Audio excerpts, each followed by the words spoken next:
Me da mucho gusto tenerlos aquí en la sala una vez más, un domingo más, y gracias a Shem estamos ya reunidos para poder continuar con nuestro estudio. Recordamos que estamos en el curso de los 13 principios de fe para principiantes de la Fundación Orahaim, con base en el programa de estudios, con base, perdón, en el libro de el libro de los 13 principios de fe de Maimónides, o llamado el Fer el Gelel, de el rabino Isaac Ben Uzi, en donde hemos estado realizando muchas de las anotaciones que hemos estado leyendo aquí. Además de que, recuerdo, estamos basando este estudio en el libro, en el libro de El Sefer Amadá de Maimónides, donde justamente aborda estos 13 principios de fe. Y también estamos acompañándolo, o lo vamos a acompañar del libro de la guía de los perplejos, que también nos va a ayudar en algún momento para empezar a esclarecer muchos de los conceptos que se empezaron a enseñar o que se aprendieron de manera equivocada o mal explicada, y Maimónides desde el monoteísmo y desde este pensamiento racional está organizando y reexplicando.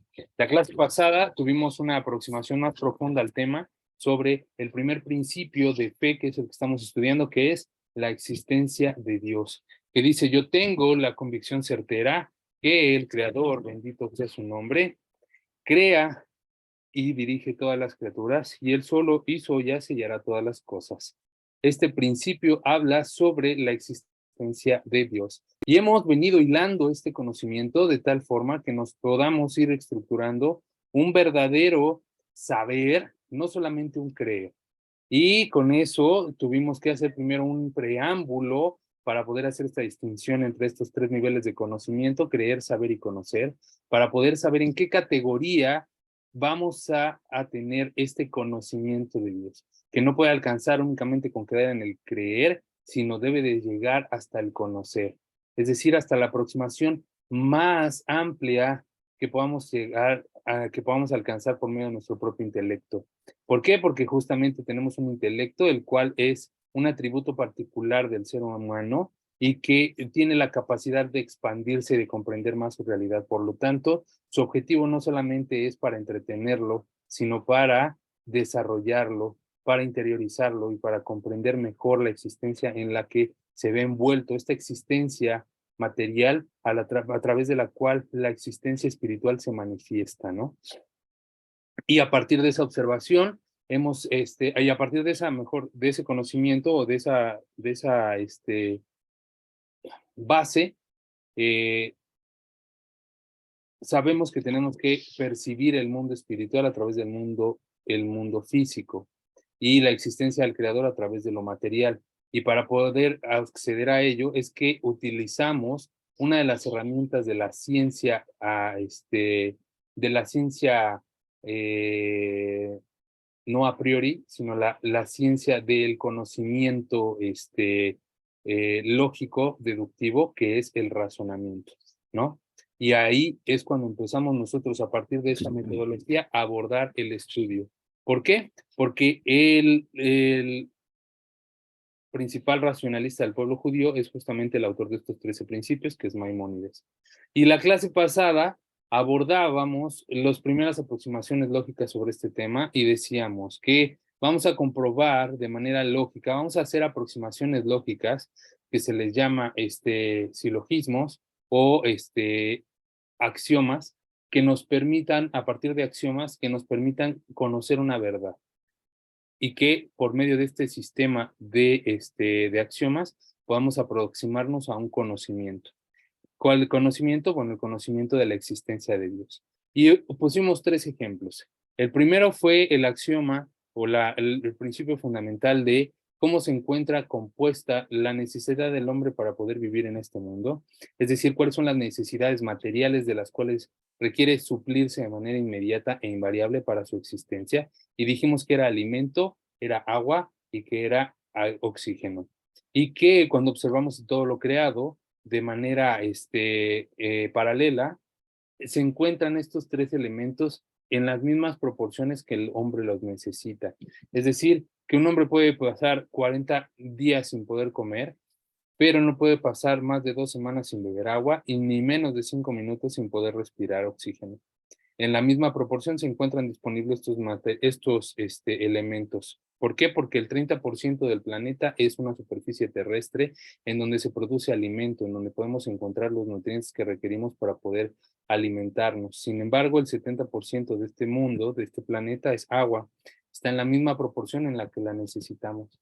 Y el más importante, que es el del oxígeno, se encuentra cubierto en todas partes, lo envuelve en todas partes. Y somos aparte tenemos una vinculación especial dentro de las principales máquinas biológicas productoras de oxígeno, que son los árboles, ¿no? Curiosamente, nosotros requerimos de oxígeno y emitimos dióxido de carbono. Y ese dióxido de carbono es el mismo que los árboles necesitan para poder desarrollar su crecimiento y convertir ese dióxido en oxígeno. Entonces tenemos una conexión real. Esto no es de creencia, esto no es de fantasía. Esto es un hecho científico, que tenemos una conexión real con este sistema productivo de oxígeno. Por lo tanto, deberemos de pensar, ¿es obra de la casualidad o en realidad es obra de un sistema ordenador? Es obra de algo o alguien que tiene la facultad de ordenar y de poder estipular y de poder establecer leyes que se encuentren debidamente vinculadas y relacionadas con todo lo creado para poder tener un sistema funcional, para poder tener un sistema funcional y productivo, para poder tener un sistema funcional y productivo y existente. Es decir, que sea sustentable, que se desarrolle, que se regenere. Y esto es obra de la casualidad.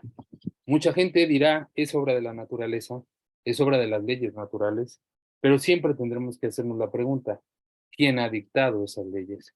En un congreso, en cualquier país, las leyes son dictadas por una Cámara de Diputados y de senadores, y son ejecutadas por medio de un tribunal jurídico.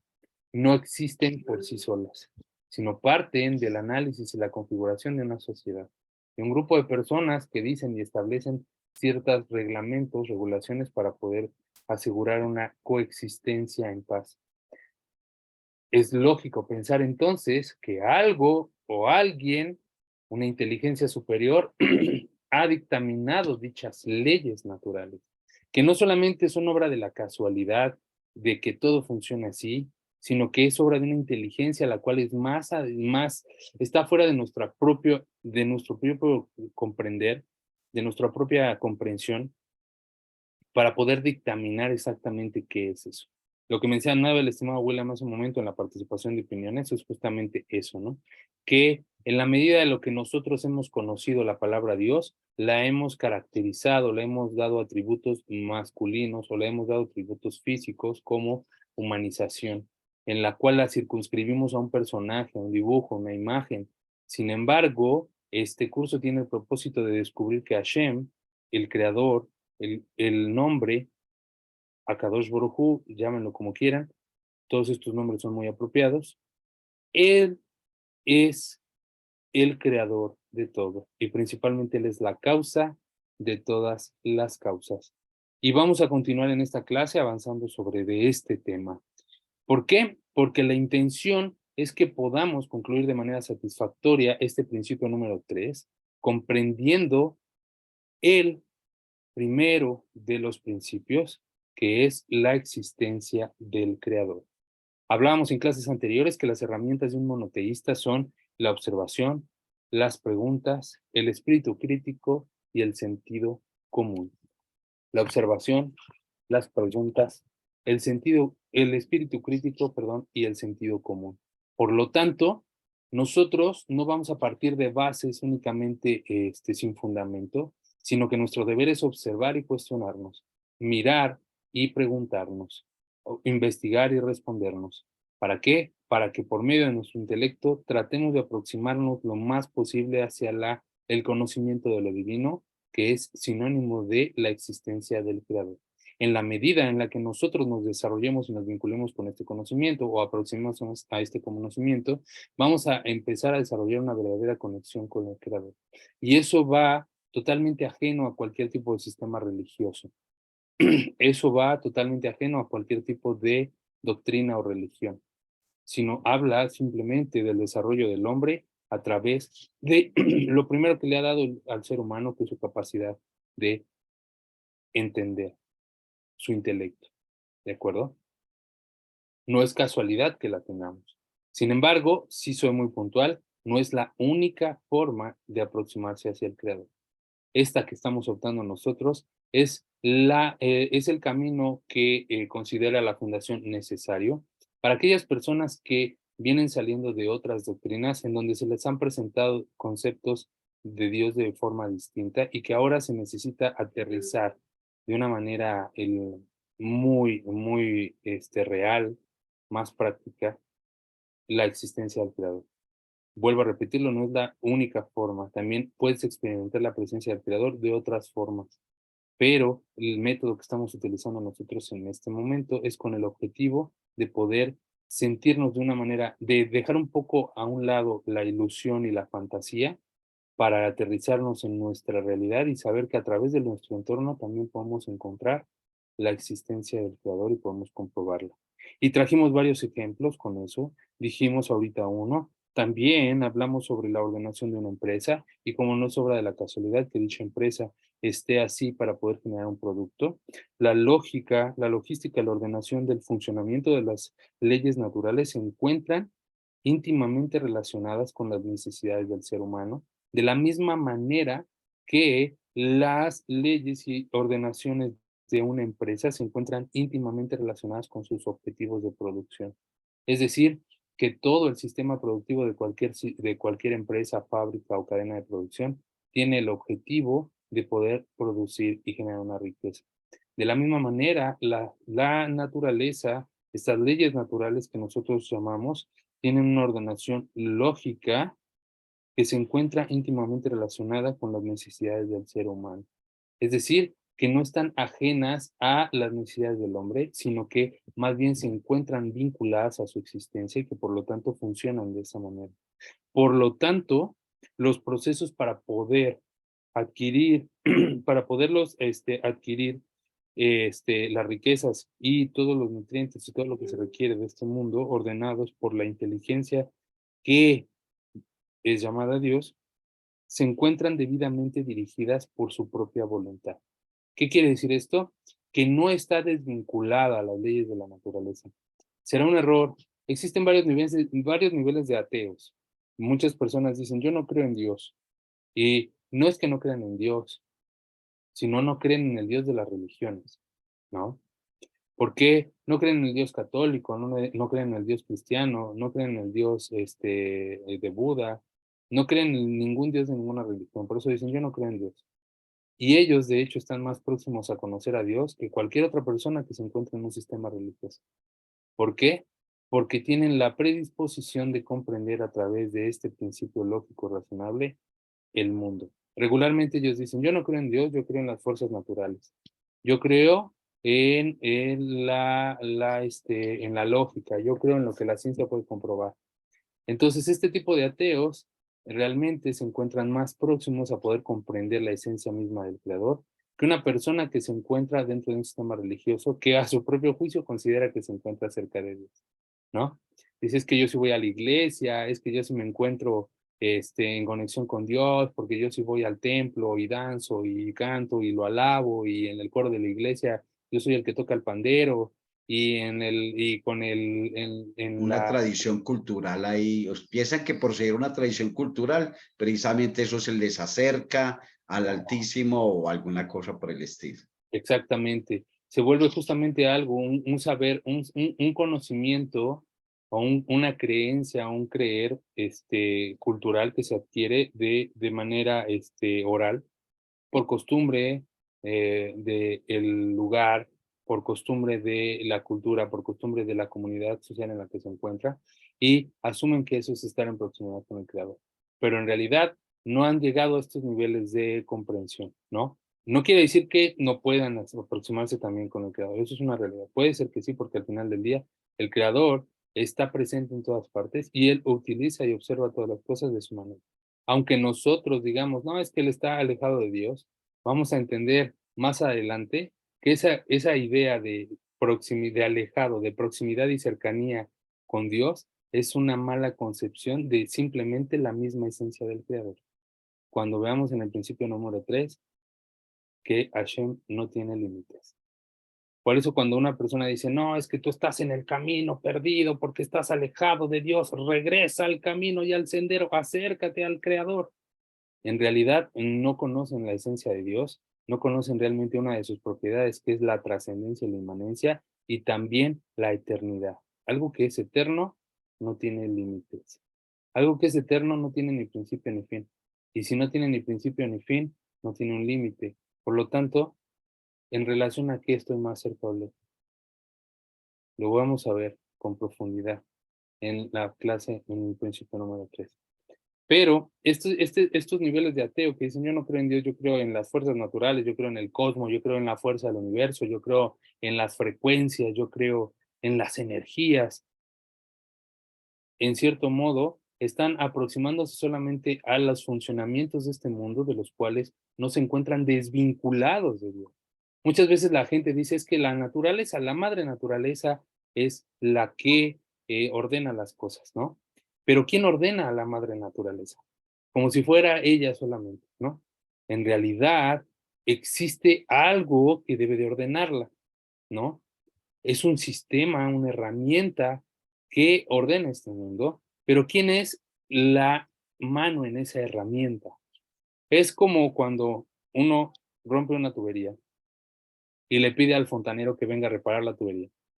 Entonces el fontanero viene y agarra la llave Stilson y aprieta una tuerca y tú observas que al momento que aprieta la tuerca con la llave Stilson, la fuga cesa.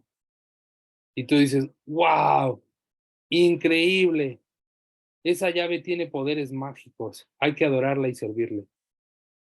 No, fue la llave, en realidad sí fue la llave la que apretó, pero fue una herramienta, no es la herramienta, sino quién la usó, en dónde, quién sabía en dónde apretar, quién sabía cómo usarla, quién sabía dónde colocarla, quién sabía cómo debe de funcionar. Entonces es absurdo creer que la herramienta por sí misma es la que tiene esa inteligencia.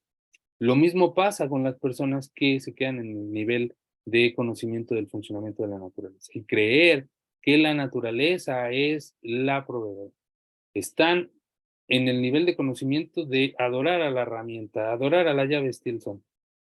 No es así, sino que ese sistema es una herramienta utilizada por una inteligencia superior, utilizada por un ordenador, utilizada por aquella fuerza o esa causa primaria que ordena todas las cosas.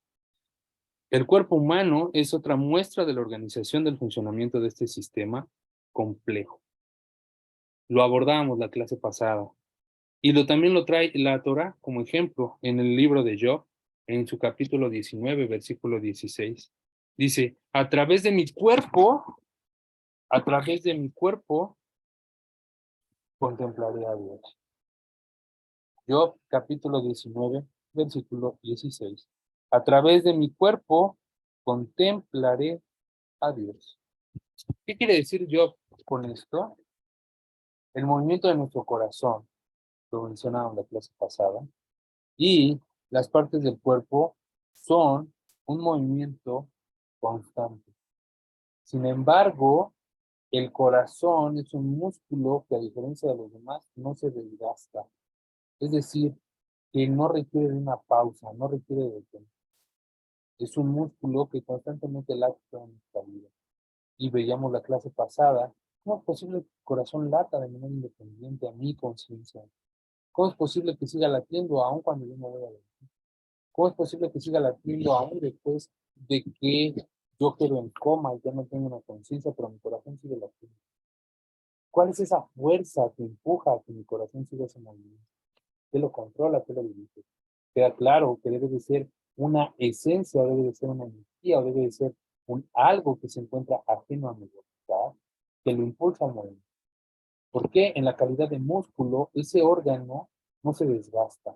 A diferencia de los demás músculos del cuerpo, que cuando se utilizan, que cuando se practican, que cuando realizas una actividad física, requieren de un cese para poder recuperar energía. Si no, de lo contrario, estarás generando energía. ¿Por qué el corazón no es así? El movimiento de nuestro cuerpo, su funcionamiento tan complejo, es otra forma de poder conocer a Dios. Es otra forma de poder conocer al Creador. ¿O ustedes creen que es casualidad que Maimónides fuera para mí? Es otra forma de conocer a nuestro Creador. El cuerpo es una maravillosa máquina tan compleja, llena de sistemas que se encuentran interconectados en un otro, que es impresionante que tú vas al doctor y te dicen, ay doctor, la verdad es que tengo un dolor de cabeza horrible, llevo varios días con él y no se me quita, a mí se me hace que es por una contractura muscular, a lo mejor he dormido mal, y el doctor viene y te hace unas 2 o 3 preguntas y te dice, estás desnutrido. ¿Cómo? Sí, porque estás desnutrido. No puedes tener, tu cuerpo está trabajando más que esforzada y lo estás desgastando y no tiene los nutrientes que necesita y te está generando todo lo que es un ejemplo. Un aparato, un sistema está vinculado con otro de mil formas. Por eso los doctores, cuando empiezan a hacer, y eso es una mala percepción que tenemos nosotros, los que vamos a consultar, ¿no? Que creemos que es como ir con el mecánico y decir, pues el mecánico nos va a decir que está mal. Pero el doctor primero te tiene que escuchar a ti para saber más o menos qué cuadro presentas y empezar un tratamiento y ver si ese tratamiento es el apropiado y ver cómo evoluciona. ¿Por qué? Porque hay 20,000 otras posibilidades, pero él tiene que empezar por alguna, ¿no? Y tiene que empezar a revisar cuál puede ser. Obvio que con su experiencia, con sus conocimientos, empieza por la que, por los síntomas, la sintomatología que presentas, puede ser la causa. Sin embargo, debemos de saber que existen mil y un cosas, mil y un formas de poder aliviar un dolor. Es por eso que dentro de las ciencias exactas está la medicina, pero dentro de los conocimientos que van más allá de la ciencia o que no se encuentran en categoría de ciencia, se encuentra el acupunturismo, ¿no? Que se encarga de conectar nervios para poder relajar un nervio, tocar puntos exactos para poder estar mejorando órganos. Y eso es algo que, en cierta forma, no me suena natural. Hay un libro llamado La anatomía de tu alma, basado en las enseñanzas de, del rabino, del Rebbe de Beckler, que se me fue el nombre. Voy a buscar la fuente, pero el libro se llama así, Anatomía de tu alma. Y ahí detalla cómo cada uno de los miembros del cuerpo humano se encuentra vinculado uno con el otro, con una mezcla de la persona. Y todo lo que viene del cielo se refleja en el mundo físico, ¿no? Y hay una vinculación directa. Sin embargo, a nivel médico, cada parte del cuerpo humano se encuentra vinculada con un órgano, con un nervio, con un pulmón, con un vaso sanguíneo, algo que se encuentra conectado en nuestro cuerpo. Comprender el funcionamiento del cuerpo humano es comprender la creación. Recuerden que la Torah dice que somos un microcosmos dentro de un macrocosmos. Y si toda la creación fue hecha y todos los reinos se encuentran en la última creada del mundo, el reino vegetal, el reino mineral, el reino animal, se encuentra dentro de nosotros. Por lo tanto, somos un pequeño modelo de toda la existencia del mundo. Un pequeño modelo a escala de todo lo que representa el mundo. Hay unas ciencias que nos dicen que parte de la física cuántica nos explica un poco sobre cómo el ser humano se encuentra vinculado con todo lo que se encuentra creado a un nivel molecular tan íntimo que si yo toco una partícula en una parte del mundo, del universo, una partícula gemela a él que se encuentra vinculada y conectada va a reaccionar del otro lado. Eso se le llama la teoría de las cuerdas. Eso nos podría dar a entender cuál es este nivel microcósmico de conexión que tenemos con el otro.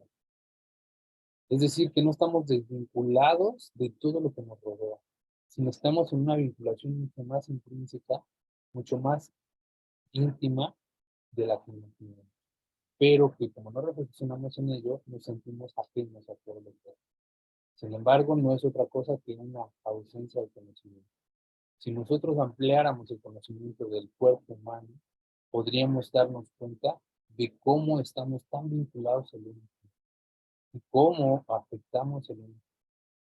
Ampliar ese conocimiento también ampliaría nuestra percepción de la vida y comprenderíamos que debe de haber algo que justamente ordena y vincula todas estas cosas que parecerían obra de la casualidad, pero que en realidad no lo son. Por lo tanto, como lo dije en un principio, cuando comenzamos la clase, las herramientas del monoteísta son la observación y las preguntas, el espíritu crítico y la razón, el espíritu crítico y el sentido común.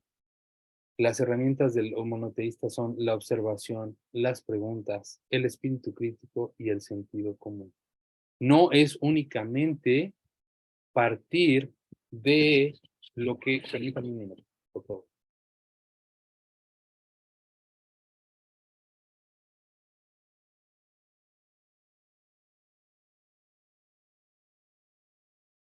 Perdón. Listo. No es únicamente partir de creencias, sino de conocimientos. Y a partir de esos conocimientos, tratar de aproximarnos lo más posible con el Creador. Recordemos que nuestro conocimiento de cualquier manera siempre va a estar limitado. ¿Por qué? Porque el Creador tiene una esencia que no es física. Por lo tanto, tratar de comprender toda su esencia sería como tratar de ser como Dios. Es decir, tratar de vernos por fuera de Él. Pero no estamos por fuera de Él, estamos dentro de Él. Por lo tanto, solamente es visible para aquellos que saben en dónde mirar. Avanzando sobre este punto y continuando sobre esto, decimos que este principio abarca no solamente su existencia, sino también conocer que Él es creador y que Él es el que hizo y hace todas las cosas. ¿Qué es esto que crea? Cuando nosotros hablamos de una obra creadora, tenemos que estar muy claros que la obra creadora de Dios es distinta a la obra creadora del ser humano. Maimónides explica en el primer capítulo del libro del Sefer Hamadá que todo lo que existe proviene de él y depende de él. ¿Qué quiere decir esto? Que cuando el hombre crea algo, crea otras creaciones, crea otras existencias, crea otros elementos, crea otras formas, lo crea a través de elementos ya existentes. Es decir, que el hombre no tiene la capacidad de crear a partir de la nada. El hombre sí tiene una capacidad creadora, pero esa capacidad creadora es para poder transformar elementos de la materia en un estado primario a productos más elaborados en un estado secundario. Pero no es que él cree a partir de la nada. El Talmud expresa que si se juntaran a todas las personas del mundo y trataran de crear algo a partir de la nada, no serían capaces de crear ni siquiera una ala de una mosca. Si juntáramos a todas las personas del mundo y todas estas personas del mundo se propusieran a crear algo a partir de la nada absoluta, no podrían crear, no podrían tener la creación de nada, ni serían capaces de poder hacerlo, ni siquiera crear la ala de una mosca. ¿Por qué? ¿Cuál es el problema filosófico de este concepto? De la creación a partir de la nada. Hay posturas en las que teólogos o distintas doctrinas utilizan el versículo de Génesis capítulo 1, versículo 5, diciendo, en el principio Dios creó los cielos y la tierra. En el principio Dios creó los cielos y la tierra. Y esta expresión suele malentenderse diciendo que Dios ya estaba en un espacio existente. Es decir, que dice en el principio, aquí dice la Torah que en el principio, quiere decir que ya había algo, que ya había un espacio, que ya había un tiempo y que Dios habitaba en ese espacio, en ese tiempo, y que ahí fue Dios donde empezó a crear, ¿no? Y de ahí parten algunas culturas o algunos pensamientos filosóficos para decir que Dios no es creador a partir de la nada, sino Dios también es creador de algo ya existente. Y por lo tanto, debía ya de existir. Es probable que no solamente existiera Él, sino que Él existiera con otros dioses. Eso es otra postura que tienen otras personas que dicen que creen en la existencia de Dios, pero no a Dios como un solo Dios, sino otras culturas, otras civilizaciones que creen en la existencia de uno o más dioses. Por ejemplo, en la cultura inca se hablaba de la existencia de tres dioses al momento de la creación del mundo, ¿no? Si ustedes tienen la oportunidad de leer el Popol Vuh, ahí van a encontrar el relato de la creación a partir de la tradición oral de la cultura inca, en donde relata que justamente había tres deidades, tres dioses que contemplaban el vacío y que con el aliento de su boca comenzaron a crear el mundo. Sin embargo, eso es una mala concepción de este principio, de este versículo que dice, en el principio Dios creó los cielos y la tierra. ¿Qué quiere decir esto? Está mal comprendido que se crea que Dios existía en un espacio ya existente. Explican los sabios que en esta expresión no es que ya existiera un principio, no es que ya existiera un espacio, sino que Dios creó el principio, sino que Dios creó ese principio. ¿Cómo está esto? ¿Cómo lo vamos a explicar? Lo explican, lo tenemos que ver desde el aspecto físico. ¿Cuáles son las propiedades de la materia? Las propiedades de la materia son que debe de tener, la materia tiene un volumen que ocupa cierto lugar en el espacio, ¿de acuerdo? La materia tiene un volumen que ocupa un cierto lugar en el espacio. Todos lo sabemos, creo que todos estamos conscientes de eso. La propiedad de la materia, cualquiera que ésta sea, es que tiene un volumen, tiene un peso determinado, tiene una figura determinada, tiene un límite determinado, porque se encuentra en una línea de tiempo y espacio. Es decir, que se encuentra sobre el eje de las X y sobre el eje de las Y. ¿De acuerdo? En donde expresamos el tiempo y el espacio. Y cuando hablamos de volumen, metemos un tercer eje, que es el eje de las X, si lo quisiéramos expresar a nivel de para pasar de la existencia bidimensional a un mundo con volumen, ¿no? Es necesaria la existencia de un mundo con volumen para que exista la materia como nosotros la conocemos hasta el día de hoy. Pero para poder existir, nosotros necesitamos tener una línea de tiempo y espacio determinado. No estamos ajenos a ese tiempo y espacio, ¿no? Son leyes de la física. Por lo tanto, hay algunas civilizaciones, algunas culturas, algunas religiones que dicen, Dios ya existía en un tiempo y espacio determinado. Ese principio o aceptar esa idea iría en contra de la misma esencia del creador, porque le quitaría su atributo de creador absoluto de toda la creación. Nos haría pensar que Dios estuvo limitado a ciertos recursos ya preexistentes para poder crear lo que él quiso. Y que Dios hizo el mundo no de la mejor forma posible, sino que de la mejor forma de la mejor forma posible, perdón, sino de la forma limitadamente posible que puede hacerlo, circunscrito por los recursos materiales. ¿Cómo voy a traer este ejemplo? Supongamos que tengo dos pintores, ¿no? Y estos dos pintores tienen un lienzo para poder pintar el mismo paisaje que los dos están admirando. La diferencia entre uno y otro es que uno solamente dispone de 7 colores y el otro dispone de toda una paleta de colores infinita que tiene matices que el otro pintor no tiene. Los dos hacen su mejor esfuerzo y pintan dicho paisaje. Sin duda, Aquel que ha tenido los recursos ilimitados o los recursos más apropiados tendrá una imagen mucho más fidedigna, mucho mejor detallada, mucho más desarrollada de dicho paisaje que aquel que solamente tuvo ciertos recursos limitados. Pensar que Dios creó al mundo a partir de algo es pensar que Dios no tuvo libertad de elección y creó el mundo a partir de lo ya posible, de la existencia posible, y no de la mejor existencia creada.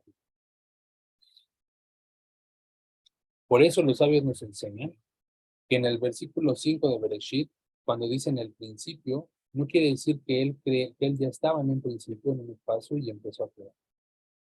Quiere decir que él creó el principio. Y aquí viene el misterio que explica el pueblo judío y su tradición oral. La palabra Bereshit en arameo se puede traducir como Barashit. Barashit en hebreo quiere decir creó seis. Creó seis. ¿Qué quiere decir esto que creó seis? Que en el principio Dios creó seis dimensiones. Norte, sur, este y oeste, arriba y abajo.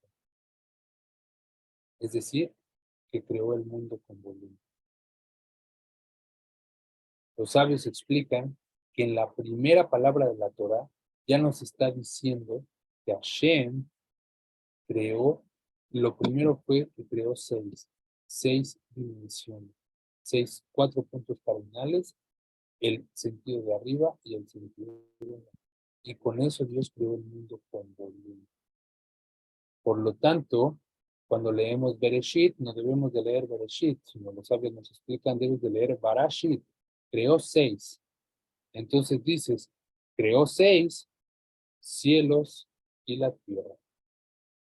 Es decir, que en esta existencia física creó los cielos, haciendo referencia no solamente, repito, que en este momento creativo no solamente creó el mundo físico, sino que también creó el mundo espiritual, el mundo trascendente.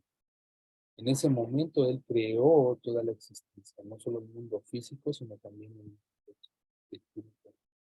Es decir, entonces, que Dios creó todo en el primer momento de la creación. Este mundo fue creado con su voluntad a partir del alma, creando primero la dimensión del tiempo y espacio. Por lo tanto, no es que Dios ya existiera en un mundo, en una línea de tiempo, en un espacio determinado, sino que Hashem creó el espacio en ese momento. La segunda diferencia entre la creación de Dios y la creación del hombre es que todo lo que existe depende de su influjo. Es decir, que Dios se encuentra proveyendo a su creación en todo momento. Que la creación, en otras palabras, no se encuentra desconectada de Dios. No se encuentra separada de Dios. ¿Cómo voy a explicar esto? Supongamos que tenemos a un carpintero y este carpintero crea una mesa. Esta mesa la elabora, él va, corta el tronco, produce lija la tabla, la trabaja, le da la forma, la parte, la corta hasta crear una mesa. Pasa el tiempo, la mesa la deja en su sala y la utiliza. Después, el carpintero muere, pero la mesa sigue existiendo. La creación de Dios no es igual a la creación de un carpintero. ¿Por qué?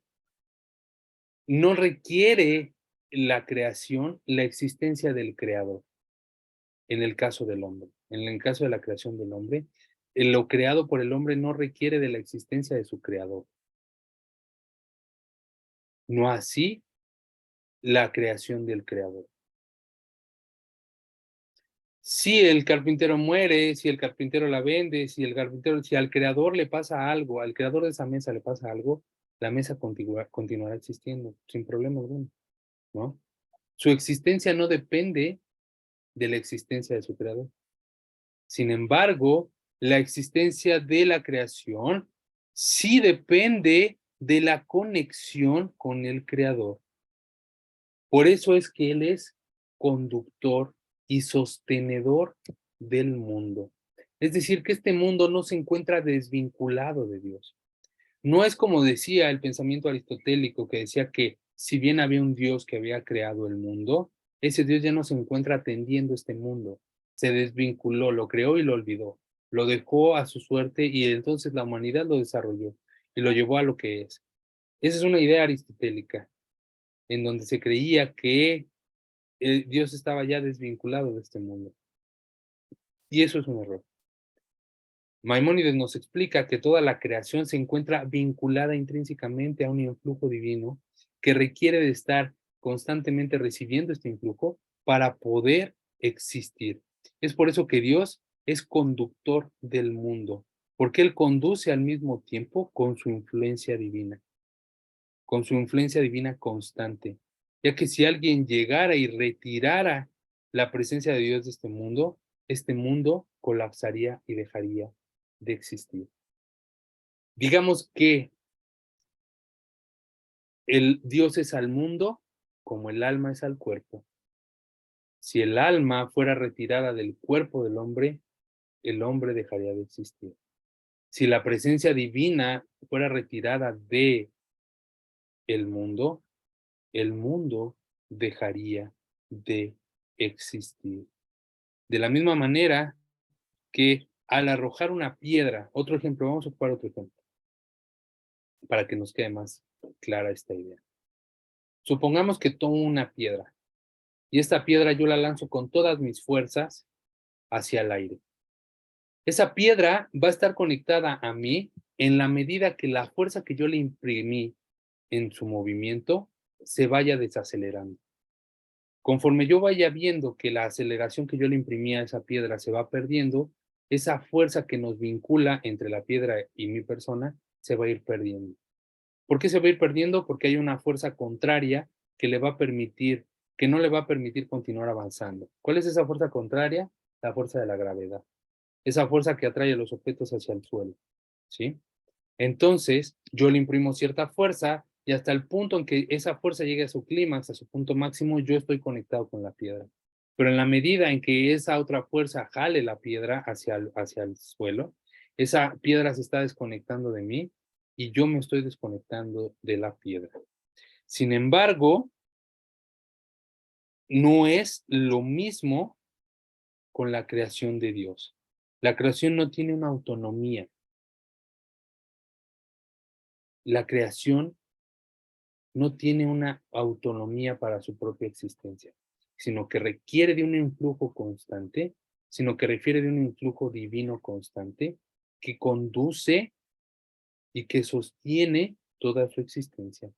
Y que si en algún momento ese influjo fuera retirado, dejaría de existir.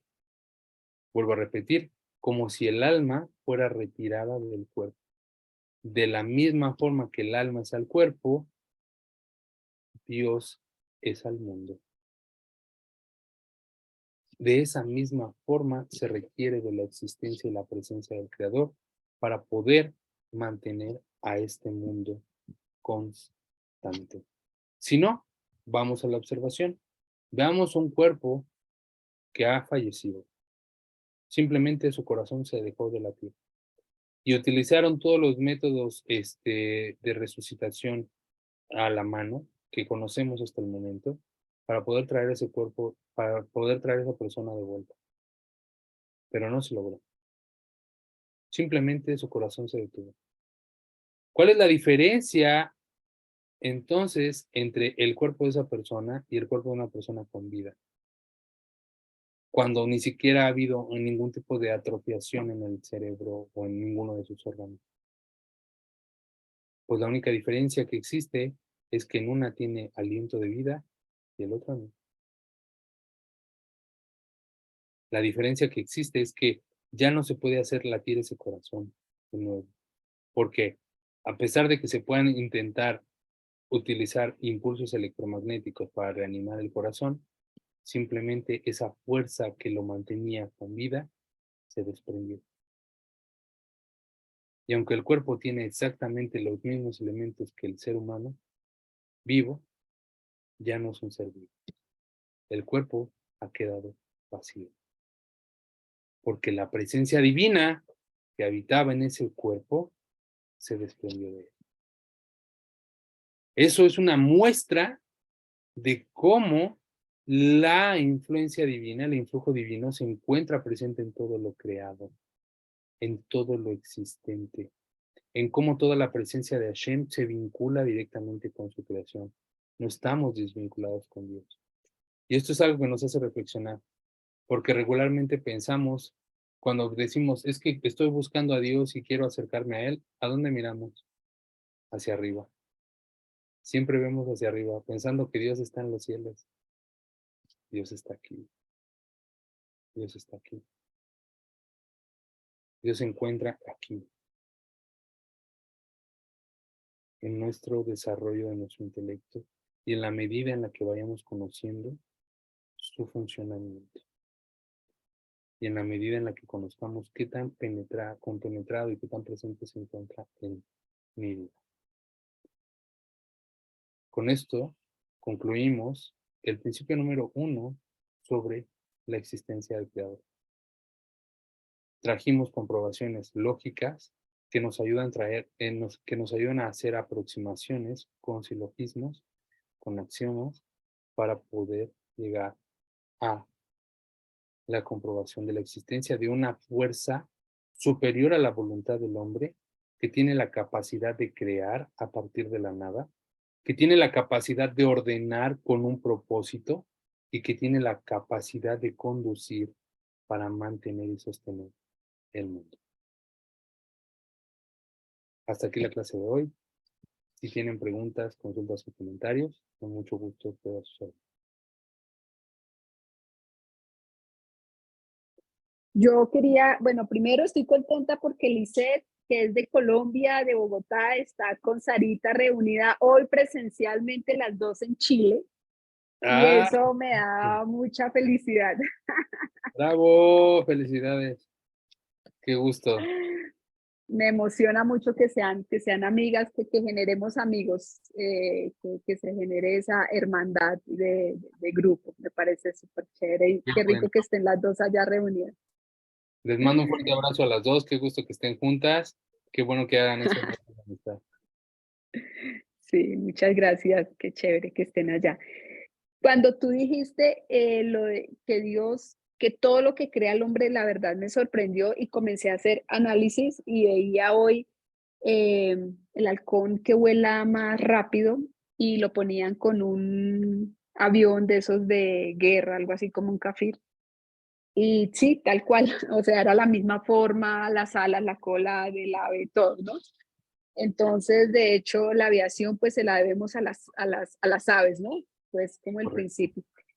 Y si uno se pone a analizar todo, pues y también cuando hablabas de del cuerpo humano y de que tenemos que escuchar, hay blogs que uno ve que hay vegetales, por ejemplo, que tienen la forma del cerebro, y que muchas cosas en la naturaleza tienen la forma de lo que representamos el cuerpo humano.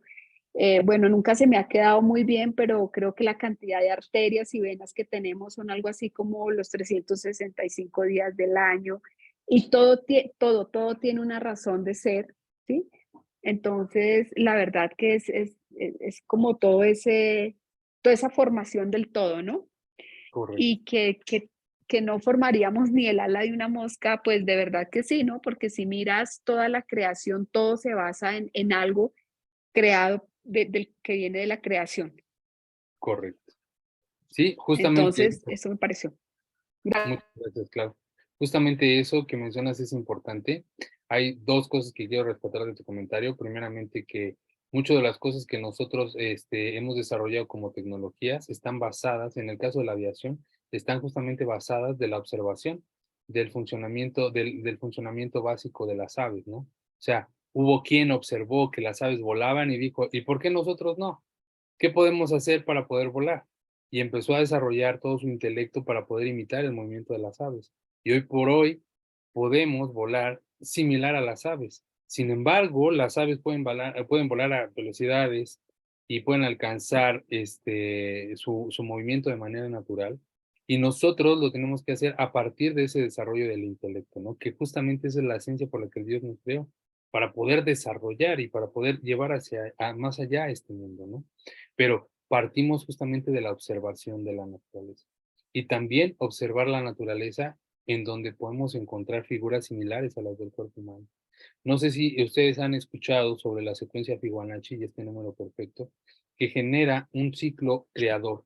Si yo hago la secuencia Fibonacci y la empiezo a graficar en cuadrados, estos cuadrados se van multiplicando y se van multiplicando de tal manera que va generando una espiral infinita, un número perfecto, que es el número de la creación. Busquen la secuencia Fibonacci y el número infinito o el número perfecto creador. Tiene que ver justamente cómo ese número y ese juego de matemático crea cuadrados que los va haciendo totalmente simétricos. Y si yo uno todas sus vértices, empiezo a ver una parábola que empieza a generar un movimiento de espiral creadora. Y que se encuentra ese movimiento de espiral en todo lo creado. En muchas cosas de la naturaleza podemos percibir esa espiral de movimiento. Es como el punto de inicio, el punto creador. No es tampoco una casualidad que muchos matemáticos consideren que yo me acuerdo cuando iba a la universidad, siempre, nunca faltaba algún ingeniero matemático que te dijera, yo te puedo comprobar la existencia de Dios de forma matemática. Y yo decía, tampoco sí, ¿no?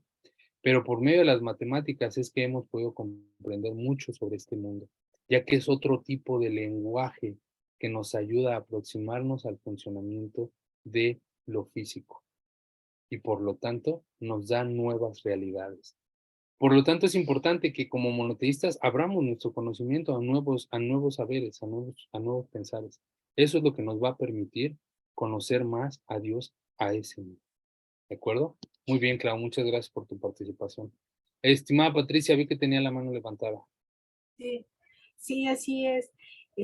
Cuando usted estaba hablando, me vino a mi mente de un programa que vi en Discovery Channel acerca del cerebro. Y dice que el cerebro está dividido en 4 partes, pero en todos los humanos no lo explican. Hay una parte que solamente está diseñada para cosas espirituales, para las cosas de Dios, ¿no? Entonces, ya está implantado científicamente, nos lo están comprobando. Y lo que usted decía, ¿no? Aquí está Dios en nuestro pensamiento, ¿no? Conociendo y sabiendo quién es Él y cómo es Él. Y también a la hora que estaba explicando de la creación y de todo lo que, cómo, perdón que se me fue la idea. No se preocupe, con calma. Cómo Dios, cómo se mueve Dios a través de la naturaleza, que Él no cambia, que Él es inmutable, ¿no? Entonces me puse a pensar, Dios no puede dormir, ¿no? No es hombre y no duerme. Correcto. Él maneja las cosas porque tampoco tiene emociones. Me imaginé que si Él estuviera enojado, ¿cómo nos iría, no? Si está contento, o sea, no tiene emociones. No duerme y obviamente pues es incorpóreo, ¿no? En el cuerpo, ¿por qué? Porque lo estamos viendo desde el principio de lo que nos está explicando, o sea, Dios está desde antes de todo, siempre ha estado, y Él fue ordenando todo lo que es la creación. Pero yo ahí le haría una pregunta. Ajá. Es con toda la intención de generar polémica y de que vayan a investiguen, ¿no? Sí. Ok, lo que está diciendo usted es muy acertado. Primero, Dios es inmutable, no cambia. Ha sido el mismo desde el principio y hasta el día.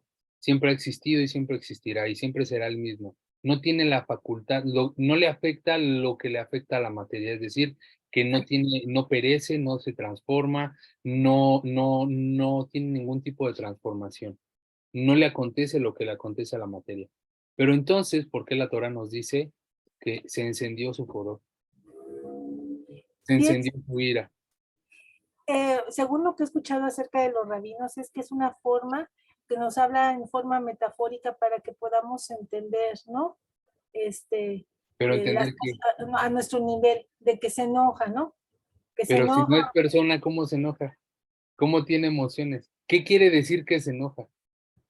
¿Qué quiere decir que es benevolente? ¿Qué quiere decir que es amoroso? ¿A qué hace referencia?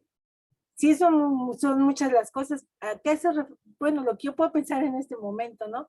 Es precisamente, es para que nosotros podamos entender que lo que hacemos no es correcto, ¿no?